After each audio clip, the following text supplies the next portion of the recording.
অগ্রগামী কোচিং সেন্টারে তোমাদের সবাইকে স্বাগত। নমস্কার বন্ধুরা, আমি অরিজিৎ। তো প্রতিদিনের মতো আজকেও আমি একটা নতুন ক্লাস নিয়ে এসেছি। তো দেখো, আমি ইদানিং গত কয়েকদিন ধরে আমি লাভ ক্ষতির অঙ্কের উপর দেখিয়েছি, আর কিছু ইম্পর্টেন্ট অঙ্ক আমি তোমাদের দেখিয়েছি। তো দেখো, আজকে একটু টপিকটা চেঞ্জ করেছি, একটু বীজগণিতের উপরে সূত্র ছাড়া কীভাবে অঙ্কগুলি করা যায় তার একটা সঠিক ট্রিক্স খুবই অল্প সময়ের মধ্যে হয়ে যাবে। তো অ্যালজেব্রা অঙ্ক বিশেষত সিএইচএসএল, সিজিএল, এনটিপিসি এই ধরনের পরীক্ষা আসে, বা গ্রুপ ডি, ঠিক আছে।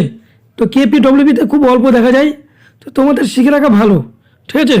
তো আমি আজকে শর্ট ট্রিক্সে দেখাবো, এবারে শর্ট ট্রিক্সে সূত্র প্রয়োজন নেই, ঠিক আছে। এবার তোমরা যদি মনে করো না আমি ব্রডে শিখবো বা ডিটেলসে শিখবো, তাহলে আমি পরে আবার ক্লাস করব। তোমরা কমেন্ট করো যে না আমার ব্রডে শেখার প্রয়োজন আছে বা আমার ডিটেলসে শেখার প্রয়োজন আছে, তো তোমরা কমেন্ট করে কমেন্টে জানিও। তো আমি পরে এই ক্লাসটায় আবার আনবো, সেটা একটু ডিটেলসে বোঝাবো, ঠিক আছে। তো আজকে আমরা সূত্র ছাড়া করব পুরো অল্প সময়ের মধ্যে। তো চলো আজকের ক্লাসটা শুরু করা যাক, ওকে। তো দেখো, আজকের ক্লাসের প্রথম অঙ্কটি হলো, যদি X plus one by X এর মান 8 হয়, তাহলে X square plus one by X স্কোয়ারের মান কত? তো তোমরা এতদিন সূত্র দিয়ে করে এসছো, তো দেখো আমি অঙ্কটা সূত্র ছাড়া করাবো, ঠিক আছে। তো দেখো সূত্র ছাড়া কীভাবে করবে, দেখো এখানে মানটা কত দেওয়া আছে, 8, এক্স প্লাস ওয়ান বাই এক্সের মান 8 দেওয়া আছে, তাই না। তো এখানে তুমি জাস্ট 8 স্কোয়ার মাইনাস 2 করবে, ঠিক আছে। 8 স্কোয়ার মাইনাস 2 করলেই চলে আসবে, বুঝে গেল ব্যাপারটা। তাহলে 8 স্কোয়ার কত, 64 মাইনাস 2, তাহলে আনসারটা কত হচ্ছে 62, অপশান বি। তো বুঝতে পারলে কোনো রকম সূত্রর প্রয়োজন হলো না এই অঙ্কটা করার জন্য, ওকে। তো চলো পরের অঙ্কটা আমরা দেখে নিই।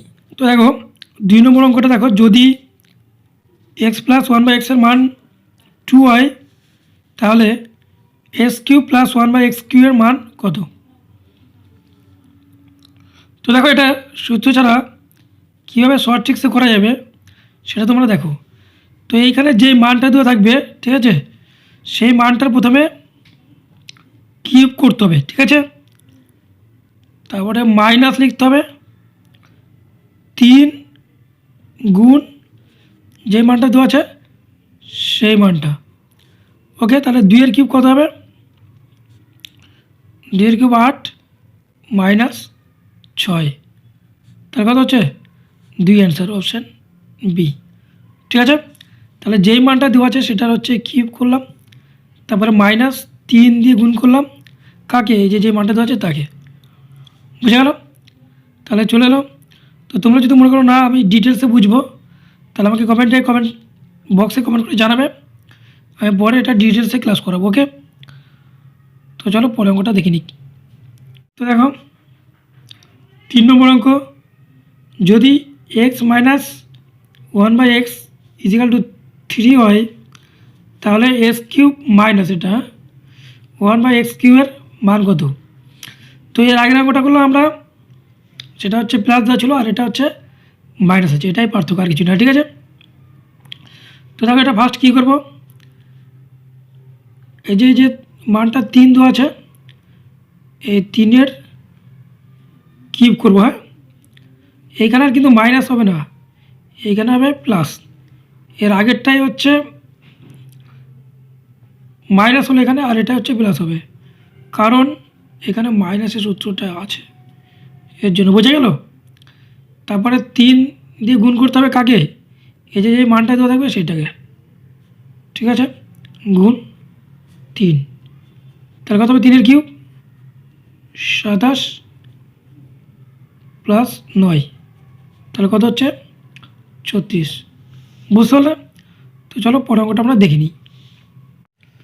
তো দেখো আজকের ক্লাসের 4 নম্বর অঙ্ক, যদি এক্স প্লাস ওয়ান বাই এক্সের মান 3 হয়, তাহলে x to power 4 plus one by x to power 4 এর মান কত? তো দেখো এইখানে কি করবে, এখানে যে মানটা দেওয়া আছে এই 3, এই 3-এর প্রথমে স্কোয়ার করবে, -2 করবে, ঠিক আছে। এবার টোটালটাকে হচ্ছে ব্র্যাকেটে ঘিরবে, তারপরে আবার হোল স্কোয়ার করবে -2, বুঝে গেল। তাহলে 3 স্কোয়ার কত হবে? 9 -2 এর হোল স্কোয়ার -2, তাহলে হচ্ছে 9 থেকে 2 বাদ দিলে কত হবে? 7 স্কোয়ার -2, তাহলে কত হবে? 49 -2, তাহলে কত হবে? 47, বোঝা গেল, অপশান সি। তাহলে কী করতে হলো? যেই মানটা দেওয়া আছে তার স্কোয়ার -2, দুটোকেই হোল স্কোয়ার করতে হবে -2, ঠিক আছে। তাহলে 47 হলো, বুঝতে পারলে? তো চলো নেক্সট অঙ্কটা দেখে নেওয়া যাক। তো দেখো, আজকের ক্লাসে আজকে শেষ অঙ্ক। যদি x+1/x = 2 হয়, তাহলে x⁵ +1/x⁵ এর মান কত? ঠিক আছে। তো দেখো একটা মান দেওয়া আছে কত? 2। তাহলে ফার্স্ট কী করবো? এই 2 এর কিউব করবো, ঠিক আছে। -3 × 2, এটাকে ব্র্যাকেটে ঘিরবো, বুঝে গেল। তারপরে কী করবো? 2 স্কোয়ার -2 -2। দেখো এই যে 2 এর মানটা দেওয়া আছে, তাহলে প্রথমে 2 এর কিউব করবো, ঠিক আছে। -3 এসছে, 3টা পরে বোঝাবো। যদি তোমরা কমেন্ট বক্সে কমেন্ট করে জানাও যে বোঝানোর প্রয়োজন আছে, তাহলে তোমাদের পরে বোঝাবো, ঠিক আছে। এটা জাস্ট শর্ট ট্রিক্সটা তোমরা আছে দেখে নাও। × 2, এটাকে ব্র্যাকেট দিয়ে ঘিরে দিলে, দিয়ে এই 2 এর জন্য আবার 2 স্কোয়ার -2, তারপর আবার -2। এই 2 আছে বলেই তার জন্য এই যে যতগুলো জায়গায় 2 লিখেছি এই 2 মানটার জন্য, ঠিক আছে। যদি এখানে 5 হয়, তাহলে যত জায়গায় মানে 2 লেখা আছে সবগুলো জায়গায় তোমরা হচ্ছে 5 বসিয়ে দেবে, তাহলে মানটা চলে আসবে। এই 3টা কিন্তু চিনি থাকবে, ঠিক আছে, এটা কোনো চেঞ্জ হবে না। আর এই যে এই 2টা কিন্তু চেঞ্জ হবে না, এটা ভেবো না, ঠিক আছে, এটা 2ই থাকবে। যদি এই মানটা 3 হয়, তাহলে এইখানে 3 হবে, এইখানে 3 হবে, এইখানে 3 হবে, এইখানে 3 হবে। এই যে এখানে 3 আর এখানে যে 2, এটা সবসময় জন্য চেঞ্জ হবে না, সবসময় একই থাকবে, ঠিক আছে। এখানে যদি 5 হয়, তাহলে এইখানে 5 হবে, এইখানে 5 হবে, এইখানে 5 হবে, এইখানে 5 হবে। এই 2টা আর এই 3টা কখনো চেঞ্জ হবে না, ঠিক আছে। তো দেখো এবার 2 এর কিউব মানে কত? 8 - 6, আর এখানে 2 স্কোয়ার মানে কত? 4 - 2 -2, তাহলে এটা 2 হচ্ছে, এটা মাইনাস করে 2 হচ্ছে -2, তাহলে 2 জন্য কত হবে? 4 - 2, তাহলে হচ্ছে 2 আনসার, বুঝতে পারলে?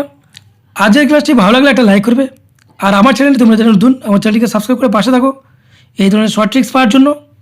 আর আমি কদিন ধরে জিকে রেডি করতে পারিনি, তো জিকে রেডি করলে আমি তোমাদের জিকে ক্লাস দেবো, কোনো টেনশন করতে হবে না, ঠিক আছে। আর অঙ্কের ক্লাসগুলো দেখতে থাকো, আশা করি তোমাদের পরীক্ষাতে ভালো রেজাল্ট হবে, ওকে। তো চলো দেখা হচ্ছে পরের ভিডিওতে। জয় হিন্দ, বন্দে মাতরম।